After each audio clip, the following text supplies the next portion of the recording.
واركي كدعي وكال المدينة قيس أسعاسي مقالة إسماعيل والله بيتونكي بشي تطبات جمعية الصوحاتي ضد بدنا يكون انتين ضد بدنا كنا وحنا انتين لما تعالوا نحريستو ضد كي تتجه سبي ما الله كسيو انت دعوة إلى أي قرقات السيو اللي كسوكم صلاة دعوة سيجارة وكان التعسير إن ولكن اللاجي هوري رشاح محمد إسماعيل الشورية وهو بريودي شنكاس وركاس وهو تعسير الناس سيجارة مشكلين وجعل المعلوماتنا للجوال لكن تيالا كتير انت عمرك لقد تروح انت صحيح قد الشيء ففهمته وسبب القناعة كذا لكن قلبنا عن قناعة ماست على حريق واحدة جبلان دورش على الرواية كذا منا هميش كواد دورش كذا على الصومالية ملا بدنا نتصور على يدي تاي فدرالك يدي تاي دور الدولية دورشو يكون سيا يدعان يعبر على الرعاية باجر وحنا نايران ماست كحريق دورش هذا جبلان كسرطة إني guud ahaan dabamarsan tahay nooca doorashooyinka Soomaaliya aragna inaan xaqiijino doorashadaas inay afduuban tahay una afduuban tahay ninka madaxweynaha ka Jubaland xilkiisu hadda dhamaaday hadduu murashaxeeyna murashaxiinta ka mid noqdo doonayo hadduu soo murashaxayna banaanka istaagana doonayo oo afduuban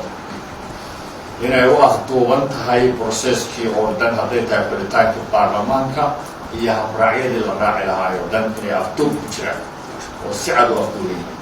waxaa muuqata odayaashii dhaqanku inay afduuban yihiin waxaa muuqata nidaamkii security-gu inuu afduuban yahay waxaa muuqata shuruucdii oo dhan in laga booday oo si shaksiya barnaamijkaas qof ugu adeeganayo waxaan rabnaa taas Soomaaliya maanta nin intuu isagu meel istaaga wuxuu raba samaysan karaa ma jiro cid aqbalaysaana ma jirto umana suurogeliso laakiin waa waqti dhumis iyo qarista xoolnimo iyo wax burburin waxaan rabnaa inaan ku soo celinno doorashadaasi dariiqa ay lahayd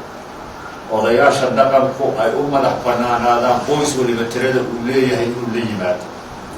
oo halkii kursi hal qof loo soo qoro oo maxaan ku idhaha odayga soo qorayaa u noqdaa kii saxda ah laakiin odaygani waa diidan yahay iga tuuro mid kale baadiye iga keena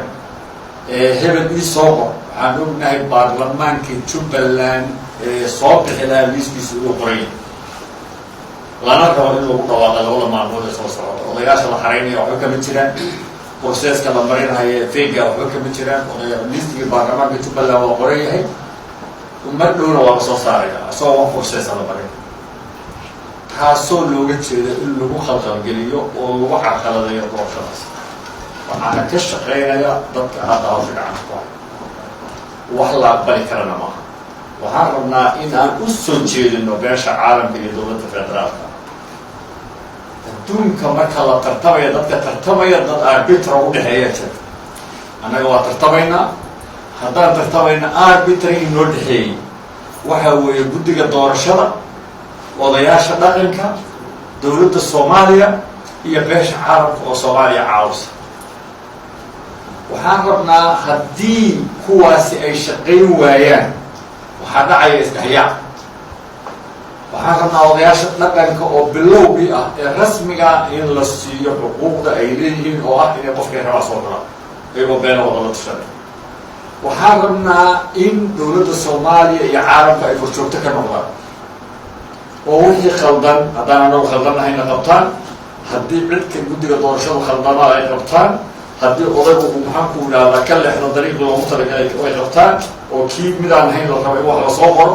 haddii ay maxaan ku idhahdaa maamulka meesha jooga isku dayaan inay shaarkooda iyagu tashaan isku cabiraan la yidhahdo maya kan idinka ma tooranaysaa mid dadkoo dhan u wada geli karo qof kasta mid u geli karaa la rabaa in la toro qofka ugu yariyo qofka ugu yari raallina lagu wadaya guddiga doorashada habraaci ay ku yimaadeen annagoo aragna inuu dhinac marsan yahay ayaanu nidhi dasayb of in doorashadu qabsoontaa la dhaafo laakiin hadda waxaa muuqata inay dhexdhexaadnimada lumiyaan iyo inaan ku kalsoonaano inay lumiyaan waxaan rabnaa mar hadday kalsoonidii lumiyeen proceska ma hogaamin karaan sidaas darteed guddiga doorashadu labay mid noqonaysaa in ay dib ugu laabtaan maxaan ku idhahdaa inay noqdaan dad wax lagu kalsoonaan karo kalsooni la yimaadaan iyo in aysan weli karin doorashada macnaheedu waxay tahay waxaa la hayaa wax cad oo idinka video aad haysaan oo guddiga doorashada qaar ka mid guddiga doorashada dhan ma wada qaar badan oo diifa ku jira laakiin in qaarkood ay ka tallaabeen xadkii guddinimo oo ah doorasho midda kale guddi doorasho decision maker ma go-aan ma gaadhaan iyagoo aan ka ahayn natiijada soo baxday waa facilitators waxbay hagaajiyeen hebelo waxaana kaa khaldan hebelo waxaana ku hagaagsan wixii inay isku hagaajiyaan laakiin iyagu ma go-aamin karaan qofka xildhibaan noqonaya ma go-aamin karaan odayga wax soo qoraya ma go-aaminayaan tirada la soo qori doono ma go-aaminayaan maxaan ku idhaha qaabkaas oo dhan qodobada kale cajiibka waxay dhaheen doorashada madaxweynuhu waxay dhacaysaa 24 ilaa 31 waa 7 cisho doorashada madaxweynuhu socoto weliga dabaan maxaa looga jeedaa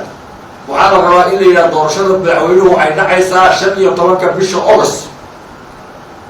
waxay bilaabanaysaa 8 subaxnimo